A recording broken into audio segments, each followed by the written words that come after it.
Ever notice how some people genuinely don't care what others think? Not pretending, not suppressing, actually immune. Opinions bounce off them like rain off stone. While you are paralyzed by what people might say, they're living freely. What do they know that you don't? I am about to give you 9 ways to become psychologically immune to other people's opinions. Not thick, skinned, not defensive, actually immune, where their thoughts about you become as irrelevant to your well-being as a stranger's opinion about the weather. Right now, you are living in a prison of opinions. You don't wear what you want because of what they'd think. You don't say what you mean because of how they'd react. You don't pursue what you want because of how they'd judge. Their opinions have colonized your mind and are running your life. Here is the brutal reality. While you are obsessing over their opinions, they're not even thinking about you. They're obsessing over what others think of them. Everyone's trapped in the same prison, adjusting to imaginary audiences, performing for people who aren't watching. Machiavelli understood this 500 years ago. He watched people destroy themselves trying to please everyone. He saw leaders fall because they cared more about approval than effectiveness. He knew that freedom from opinion is the foundation of all power. By the end of this video, you'll have 9 specific techniques to break free from opinion prison forever. You'll understand exactly why their opinions don't matter and feel it in your bones. And you'll walk away psychologically immune in a way you've never experienced. Are you ready to stop caring what they think? Drop this affirmation in the comments. Their opinions are irrelevant. Way number 1. Understand the spotlight effect. Here is the first key to immunity. The spotlight effect is a proven psychological phenomenon where you massively overestimate how much others notice and remember about you. Science has proven that people pay far less attention to you than you think. Studies show that when people do something embarrassing, they estimate that about half the people present noticed. In reality, less than 20% noticed, and even fewer remembered. Your imaginary audience is largely imaginary. Think about your own experience. How much time do you spend thinking about that stranger's outfit? How long do you remember that acquaintance's minor mistake? Almost none. And they're giving you the same minimal attention you give them. Almost none. Machiavelli wrote, "Men judge generally more by the eye than by the hand. Everyone sees what you appear to be. Few experience what you really are." But even his observation was generous. Most people don't even see what you appear to be. They're too busy with their own concerns. Here is the practical application. When you are worried about what they'll think, remind yourself of the spotlight effect. They're not thinking about you nearly as much as you imagine. And even when they do, they'll forget quickly. You are not that important to them, and that is liberating. The spotlight effect means most of your opinion-related fears are fighting ghosts. You are adjusting to watchers who aren't watching. You are performing for judges who aren't judging. You are limiting yourself for audiences who don't exist. Stop fighting ghosts. Drop this affirmation in the comments. Nobody is watching that closely. Here is an experiment that proves this. Think of the last embarrassing thing someone else did. Struggling that is because you weren't paying attention. Now realize they're not paying attention to your embarrassments either. The spotlight is mostly in your head. Robert Greene observed that everyone is too caught up in their own drama to focus on yours. This isn't cynical. It is liberating. Their attention is finite and mostly directed inward. You are barely a blip on their radar while imagining yourself as their main focus. Way number 2. Recognize opinion math. Here is the second key to immunity. Let's do some math on opinions. There are 8 billion people on Earth. If you live to please everyone, you'd need 8 billion approvals. Even if you got 99% approval, that is still 80 million people who disapprove of you. No matter what you do, millions of people will think you are wrong. Millions will disapprove of your choices. Millions will judge you negatively. This is mathematically guaranteed. Universal approval is mathematically impossible. So why are you trying to achieve the impossible? Why are you limiting yourself to avoid disapproval that is guaranteed? Regardless, why are you playing a game you literally cannot win? Machiavelli wrote, "He who wishes to be obeyed must know how to command." Applied to opinions, he who wishes to be free must know how to ignore. You cannot command universal approval. You can only command your own response to the disapproval that is coming regardless. Here is the reframe. Since disapproval is mathematically guaranteed, the question isn't how to avoid it. The question is whose disapproval you are willing to accept. Choose to disappoint people who don't matter. Choose to accept disapproval from those whose approval isn't worth having. The opinion math liberates you. You are never going to please everyone. Stop trying. Pick the few people whose opinions actually affect your life and focus only on them. For everyone else, their opinion is just noise in an ocean of 8 billion voices. Drop this affirmation in the comments. Most opinions don't count. Way number 3. Apply the deathbed test. Here is the third key to immunity. Imagine yourself on your deathbed, looking back at your life, reviewing your choices. What will you regret more? Living authentically and facing judgment, or living safely and missing your life? Nobody on their deathbed says, "I wish I'd cared more about what strangers thought." Nobody dies regretting that they didn't suppress themselves enough. The deathbed regrets are always about unlived life, not about received criticism. The deathbed test puts opinions in proper perspective. In the final accounting, their opinions don't appear. What appears is whether you lived your life or someone else's version of it, whether you pursued your dreams or their expectations, whether you were yourself or their projection. Marcus Aurelius wrote, "It is not death that a man should fear, but he should fear never beginning to live." Fear of opinion is fear of living. Every time you let their thoughts stop you, you are choosing a small death over a full life. Here is the practical application. When worried about their opinion, apply the deathbed test.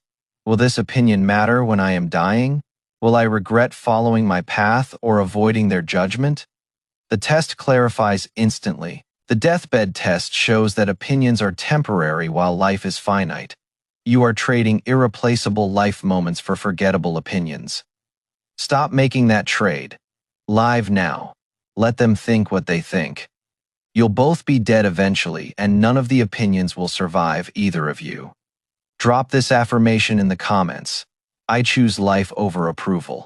Bronnie Ware, a palliative care nurse, documented the top 5 regrets of the dying. Number 1 was wishing they'd lived a life true to themselves, not the life others expected. Opinion slavery creates exactly this regret. Freedom from opinion prevents it. When you are dying, you won't be surrounded by the strangers whose opinions you feared. You'll be with the few people who actually mattered, and none of them will mention the opinions of the masses, because those opinions never mattered. Only the living seem to think they did. Way number 4. Examine the source. Here is the fourth key to immunity. Before letting any opinion affect you, examine who it is coming from. What qualifies them to judge you? What have they achieved? What do they know about your situation? Most critics are unqualified. They're judging from ignorance, projecting their own fears, or working out their own issues through criticism of you. Their opinion reveals more about them than about you. Machiavelli wrote, "The first method for estimating the intelligence of a ruler is to look at the men he has around him." Apply this to critics before accepting criticism. Estimate the intelligence and qualification of the source. Most don't survive this examination. Here is the framework. Would you trade lives with this person? If not, why would you trade your self-image for their opinion? Someone you wouldn't want to be is telling you who you should be. That is absurd. Happy, successful, fulfilled people rarely criticize others harshly. They're too busy living well. Harsh critics are usually projecting their own unhappiness. Their opinion is their pain speaking, not objective truth being delivered. Here is the practical application. When criticism hits, immediately examine the source. Ask what qualifies them to judge. Ask if you'd trade lives with them. Ask if their criticism is projection. Most criticism evaporates under this examination. Drop this affirmation in the comments. I consider the source. Way number 5. Remember opinion impermanence. Here is the 5th key to immunity. Every opinion that seems so important right now will be forgotten soon. The criticism that feels crushing today won't be remembered next month. Opinions are temporary. You are treating temporary things as permanent. Think about criticisms you received a year ago. Can you even remember them specifically? Probably not. And the people who gave them have definitely forgotten. Their opinion that seemed so significant has dissolved into nothing. Marcus Aurelius observed, "Time is a sort of river of passing events, and strong is its current. No sooner is a thing brought to sight than it is swept by, and another takes its place." Opinions are these passing events. They appear, seem important, and are swept away. The opinion that is paralyzing you right now will be forgotten in weeks. Even the person who gave it will forget they gave it. You are giving permanent weight to impermanent things. This is a categorization error. Here is the practical application. When an opinion hits hard, apply time perspective. Will this opinion exist in a month, a year? Almost certainly not. So why give it power over your present? Let impermanent things have impermanent weight. Opinion impermanence means you are suffering over things that are already in the process of disappearing. The opinion is dissolving even as you receive it. Don't anchor yourself to something that is already leaving. Let it flow past. It was always going to. Drop this affirmation in the comments. Opinions fade, I remain. Here is a practice. When an opinion hits, set a reminder for 30 days later. When the reminder comes, see if you can even remember the specific opinion. You almost certainly won't. Neither will they. The opinion that seemed so massive was always going to disappear. This impermanence applies to positive opinions too. Praise fades just like criticism. If you build your identity on positive opinions, you'll be destroyed when they fade. Build on what doesn't change yourself, your values, your standards. These remain when opinions dissolve. Way number 6. Develop internal validation. Here is the 6th key to immunity. The reason opinions hurt is because you are using external validation as your primary source of self-worth.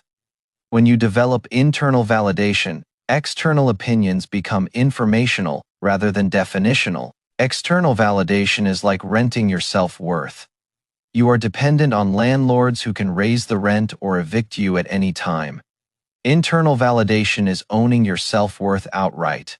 Nobody can take it because it is yours. Machiavelli wrote, "There is no other way to guard yourself against flattery than by making men understand that telling you the truth will not offend you."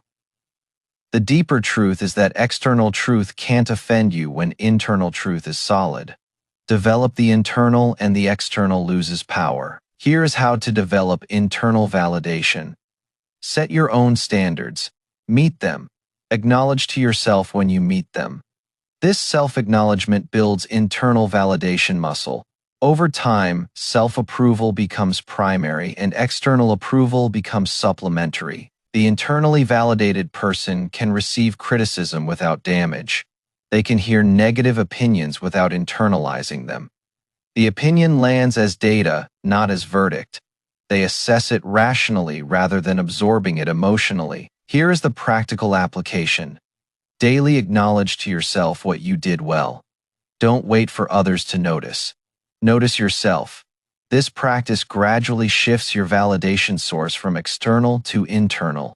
When the source is internal, external opinions can't reach it. Drop this affirmation in the comments. I validate myself. Way number 7. See opinions as projections. Here is the 7th key to immunity. Most opinions about you are actually about the opinion giver. They're projecting their fears, their limitations, their worldview onto you. The opinion reveals the projector, not the screen.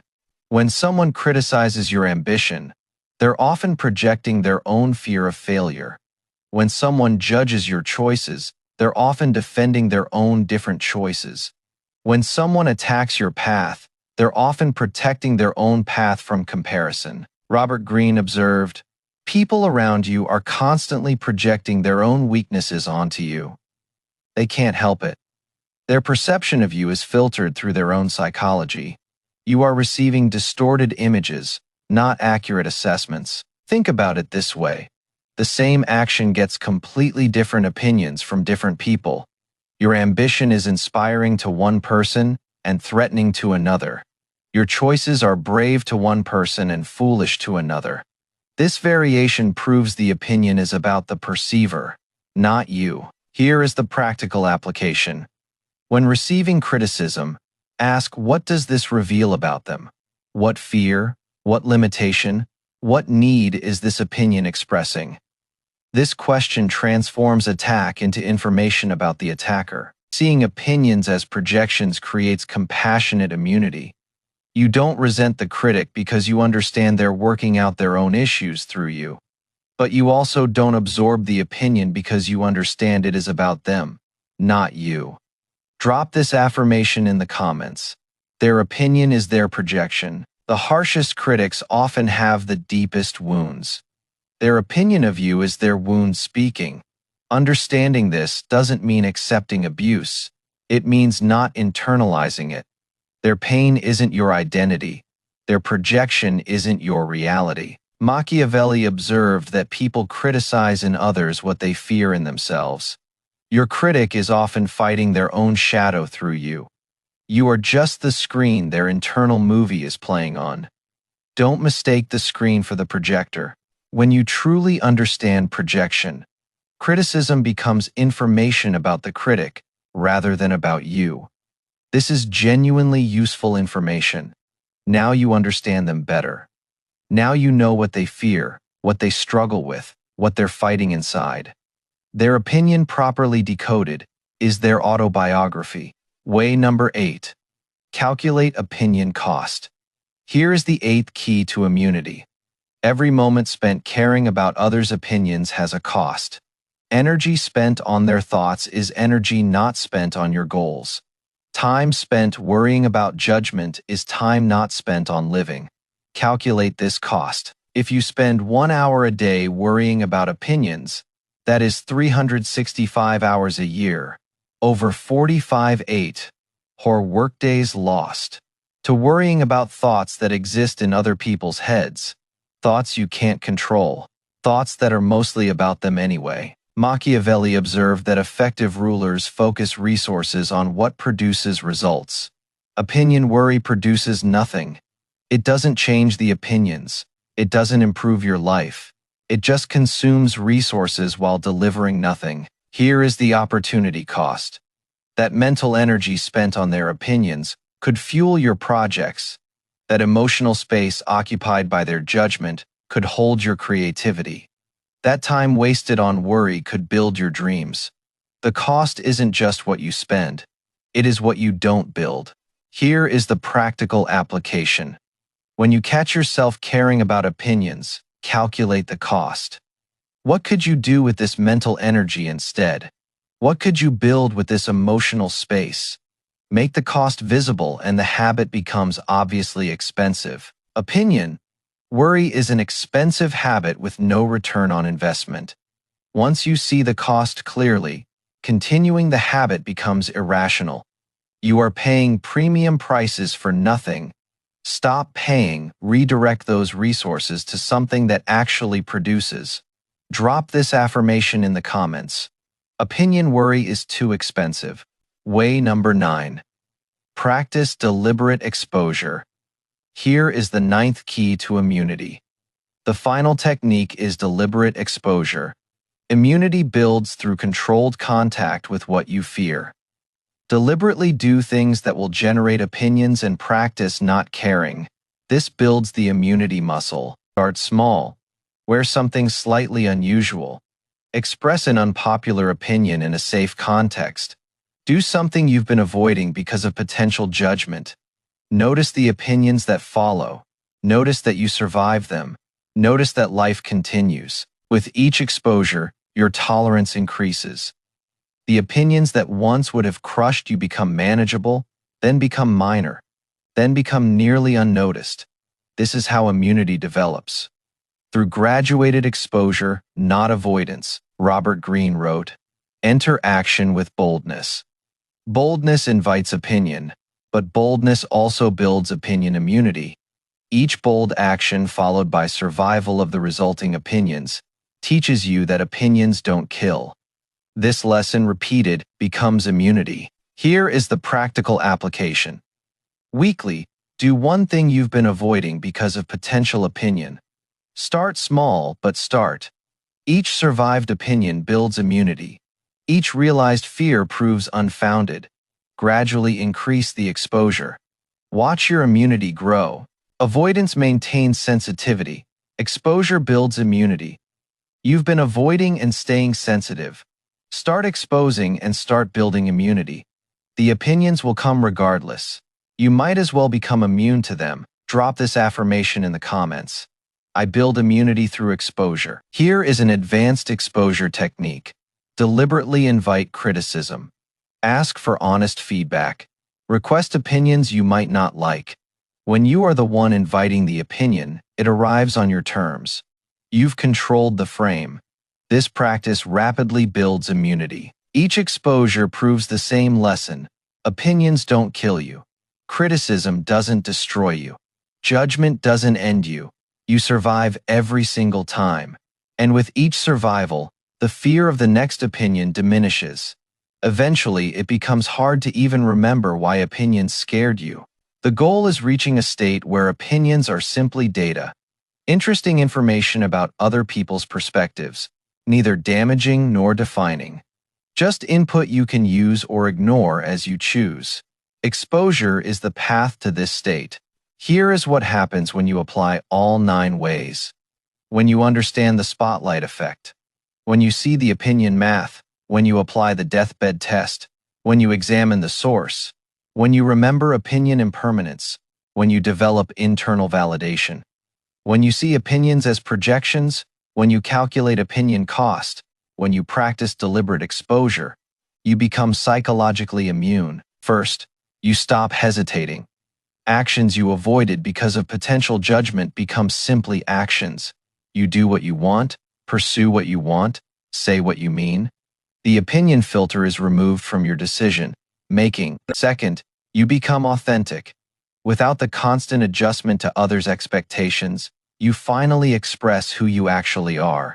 People meet the real you instead of the performed, for approval version. Third, paradoxically, you get more genuine respect. People sense authenticity and immunity. They respect those who don't need their approval. The less you care about their opinion, the better their opinion often becomes. Fourth, your energy multiplies. All the resources you were spending on opinion management become available for actually living. You are shocked how much energy you were wasting on something that produced nothing. Fifth, you become free. Genuine freedom. Not just the absence of external chains, but the absence of internal ones. You are no longer imprisoned by thoughts in other people's heads. You are finally sovereign in your own mind. Sixth, creativity explodes. Without constantly editing yourself for others' approval, your creative expression becomes unlimited. The authentic ideas that approval, seeking suppressed, finally emerge. You create what you actually want to create. Seventh, relationships improve paradoxically. People prefer the authentic version of you to the approval seeking version. Your relationships, now based on the real you rather than the performed you, become deeper and more genuine. If you've made it this far, you've just received the complete toolkit for opinion immunity. Most people will live their entire lives as prisoners of others' thoughts. They'll adjust, perform, and suppress forever. But not you, not anymore. Most people can't watch content like this because it confronts their most cherished prison. They've made their cage comfortable and don't want to see the bars. But you stayed, which means you are ready to leave the prison. If this video gave you the keys to opinion immunity, smash that like button. If you know someone trapped in caring what others think, share this with them. And if you want more content that liberates you psychologically, subscribe and hit the notification bell. Now drop this final affirmation in the comments. Their opinions can't touch me. Remember, in a world where everyone cares what everyone thinks, the one who genuinely doesn't care holds all the power. Be that person. Apply these 9 ways, build your immunity, and watch how everything changes when you finally stop giving power to thoughts you can't control, in heads that aren't yours, about a version of you that exists only in their imagination. Because their opinions were never about you anyway. They were about them, seeing you through their distorted lens. You've been adjusting to a reflection that was never accurate. Stop adjusting. Start living. Their opinions are their problem. Your life is yours to live. Finally live it. Starting today, apply one of these 9 ways. Just one. Tomorrow, apply another. Within 2 weeks, you'll have practiced all 9. Within a month, you'll feel the immunity building. Within a year, you'll wonder why you ever let opinions control you. The opinions will keep coming. They always do. But you'll be immune. And immunity is freedom. Go be free.